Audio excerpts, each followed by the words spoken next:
Hey guys, it's Alex, and today I'm here with my December wrap-up.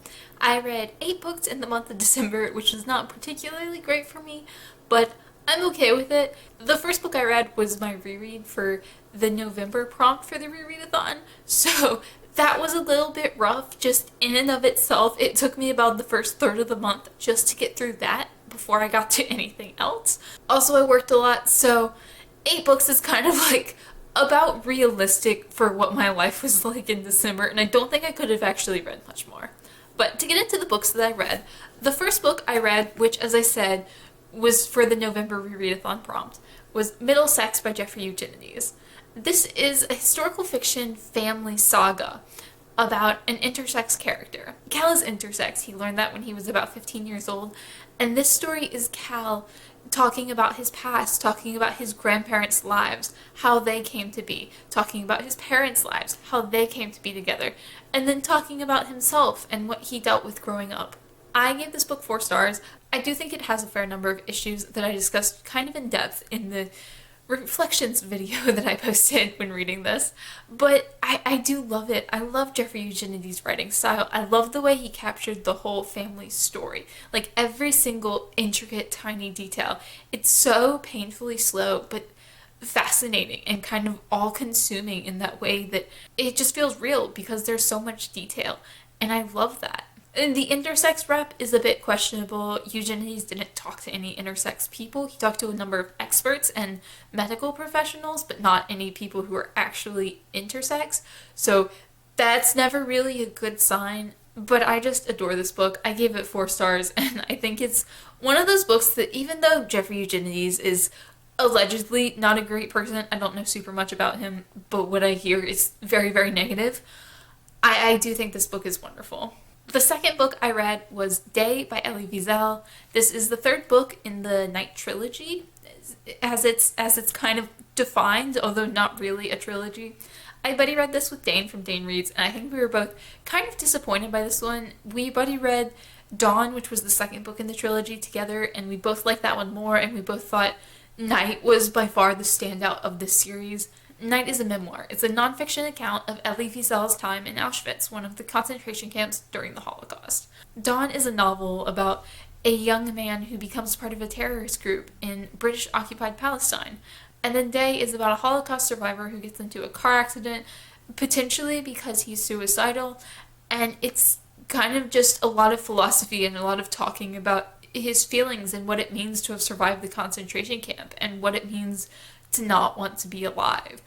And there wasn't a whole lot that I enjoyed about this book overall. I gave it 3 stars. It wasn't bad, but it wasn't anything that was particularly memorable to me. I kind of consider Night a must-read if you can handle that kind of graphic content, and I thought Dawn was also really good, but Day just kind of seemed like unnecessary and pointless, and it didn't add a whole lot. I think there were a lot of wonderful moments in this. Elie Wiesel has a wonderful way of capturing powerful lines and sentiments. At one point, I think one of the ones that stood out to me the most was he said it's impossible to write a fictional novel about Auschwitz. If it's fiction, then it's not about Auschwitz. And if it's about Auschwitz, then it's not fiction.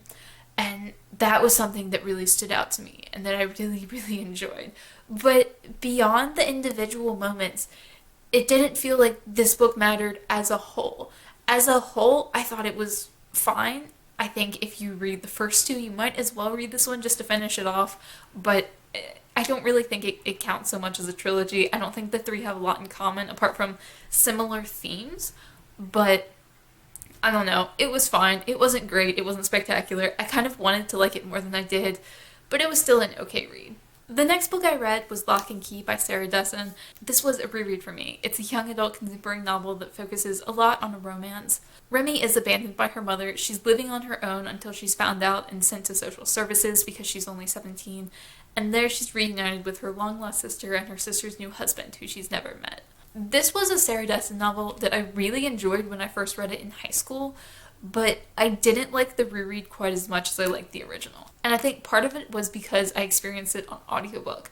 I gave this 3 stars. I was kind of expecting it to be a 4-star for me, but it was only 3. And I do think it was because I didn't like the audiobook narrator, at least in part. I'd be interested to see what I think reading the physical copy, and I think I will do that at some point in a few years probably. But just in general, I thought the audiobook narrator was kind of annoying. I didn't love her voice. I didn't love her voices for the characters, and I didn't love her inflection when she was speaking. She also gave one really different accent to the only black character in the book, and I have no idea what the race of the narrator is, but I did not enjoy that the only black character in the book had a very stereotypical accent. Just in general, it didn't sound natural to listen to. It sounded like if she'd put emphasis on different words in the sentence, it would have flowed more naturally, and it wound up feeling just like kind of stilted. Also, just talking about the story itself, I wish there had been more of an emphasis on discussing classism, because Remy grew up very poor, and her sister's new husband are very, very wealthy. And I do think that's something that the book kind of required more of a discussion on that, because it was so at the forefront, but also never really talked about directly in any way. So I was a little bit disappointed, but I did enjoy it. I like the character of Remy. I like that she's angry and that she's allowed to be an angry kid. And I also like the romance in this. I think it's a good book. I think if you like Sarah Dessen, you'll like this. I don't think it's necessarily one of my standouts for Sarah Dessen, but I did still enjoy it. The next book that I finished was Eiger Dreams by Jon Krakauer.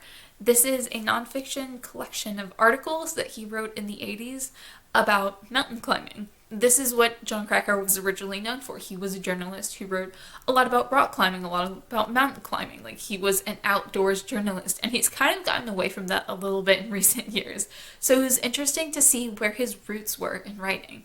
I gave this book 4 stars. I really enjoyed it. I don't have a whole lot to say about it, just because it is exactly what it's described as. It's a collection of journalism articles that were written in the 80s about mountain climbing. If that sounds like something you'd enjoy, I can't imagine you wouldn't like this. I like journalism. I like Krakauer's writing. I give it 4 stars. If you don't like that kind of thing, it's probably not for you. I will say I struggled a little bit with some of the topics, just because I'm not super interested in mountain climbing. It's not a topic that holds any kind of particular interest for me. So not all of the specific topics of the articles were things that I was really fascinated by. Some of them were. Some of the people, especially, that he wrote about were really interesting people. But when he was talking about like the heights of different mountains and what mountain is the tallest in the world, it was kind of just like, I don't really care about this. But again, like, that's just because I don't specifically have a lot of interest in mountain climbing. And because they're articles, they were all short, so I didn't have a whole lot of time to really get bored by any of them. And I really enjoyed it. The next book I read was The Hours by Michael Cunningham. I read this with Flora from Crazy Book Lady, and I gave it 3 stars. I think she gave it 4, and she definitely did enjoy it more than I did.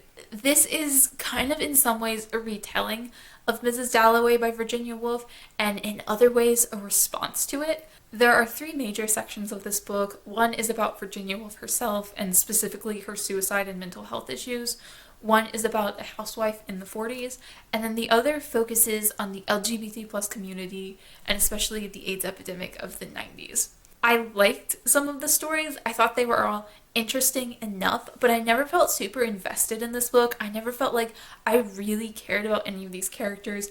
It's kind of a short book, and it doesn't have a whole lot of time to actually delve in deep into all these different people's lives, because it's only about 230 pages, I think, off the top of my head. And when you split that into 3 different storylines, it doesn't leave a whole lot of time. And I also felt like it was wrapped up a little too easily at the end, and I wasn't a huge fan of his writing style. It was very, very pretentious, which is kind of ironic because I do talk about how much I love Jeffrey Eugenides' prose. I think he has an amazing writing style, and it's also like one of the most pretentious things in the world. So it's kind of hypocritical for me to call this book pretentious. It just felt like he was trying so hard to write in this very literary way, and it didn't work for me. But I did enjoy the story, and I liked a lot of the themes he discussed, and I liked the way he took themes from Mrs. Dalloway that I enjoyed but didn't necessarily like that book overall, and he kind of discussed them in a way that I appreciate, especially kind of aging and death and that kind of thing, and I really did appreciate that. I liked it more than Mrs. Dalloway, but at the end of the day, it was just a 3-star for me. For the December prompt for the rereadathon, I read The Ocean Within by V.M. Caldwell. This is a middle grade book about an 11-year-old foster girl who's been placed with a new family. and it's about her summer vacation with them after she's been with them for I think about 2 months. I gave this book 5 stars. It's one of my childhood favorites. I've read it so many times and I just adore it every single time. I think Elizabeth is a wonderful character. She's so well developed and so touching and easy to relate to. And the story itself is all about belonging and not belonging and feeling on the outside. She's an orphan. Like, her parents died when she was 5 years old. She has no other family and she's just been bounced around families for a few years. Nothing that's like super traumatic that happened, because it is kind of intended for younger kids. Like, I'd say probably like an older middle grade group, so they're not going to discuss heavy themes, but it is kind of just like she has abandonment issues. She doesn't attach to people well and she pushes everyone away. And she's put in this family that's a very close-knit family. And they don't understand why she continuously pushes them away. And I'm so fascinated by this book and so in love with it. And I do think it's one of my favorite books ever. I gave it 5 stars and I would highly recommend if you enjoy middle grade. Then I read I Wish You All the Best by Mason Deaver. This is a young adult contemporary novel about a young non-binary kid. They go to live with their estranged sister and her new husband, who they've never met before, and they go to a new school and meet a cute boy, and kind of romance ensues and also a lot of self-discovery. I gave this book 3 stars. I do think it was a worthwhile 3 stars though. It wasn't necessarily a favorite of all time, and I don't think that every worthwhile book needs to be something fantastic. I really like the story and the romance in this. Like, the romance especially, just like, it was such a slow burn romance and so well done, and that relationship was so well developed, and I was just on the edge of my seat the whole time, just waiting for the romance to like kick in, and really like, I wanted them to kiss for so long, and I was very invested in that romance, and that's like half the battle in a book that has a very strong romance in it. But I wasn't a huge fan of the writing style. It's very dialogue heavy rather than narration heavy, and I do like a little more narration in my books. And it was also first person present tense with a lot of direct thoughts from Ben, the main character, which I'm not a fan of. And I do think some of the other relationships outside of like the main and most important ones weren't super well done, but I would still recommend it if you like YA contemporaries. And the non-binary rep is of course wonderful. It's an Own Voices book, so I think that's an important thing. I'm glad I read it. I thought it was a good book, just probably not something that's going to be a favorite of mine. And the final book I read was A Mother's Reckoning by Sue Klebold. I listened to the audiobook for this and literally just finished it in the evening of December 31st because I wanted to finish this book by the end of the year. I gave it 2 stars. It's a memoir of Sue Klebold and her coming to terms with her son being one of the shooters at Columbine and kind of what her experience was.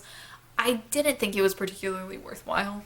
A lot of the book was just focused on her discussing all the various influences of Dylan's life that pushed him to do the shooting. She talked a lot about mental health, although she called it like brain health, which kind of irritated me. Like, as someone with a mental health illness, disorder, whatever, with mental health issues, as someone with mental health issues, I do prefer the phrase mental health or mental illness to like brain health or brain illness, but that's just me. That was a very minor just irritation, but she talked a lot about like mental illness and how like that influenced Dylan, and she talked a lot about like violent video games, which was irritating because this book was published in 2016 and I feel like there's not really any excuse to still be talking about video games causing violence like that. Like, maybe in 2000, if this had been published in 2003, I'd have been more forgiving of that, but it was published like 3-4 years ago, so there's really no excuse for that.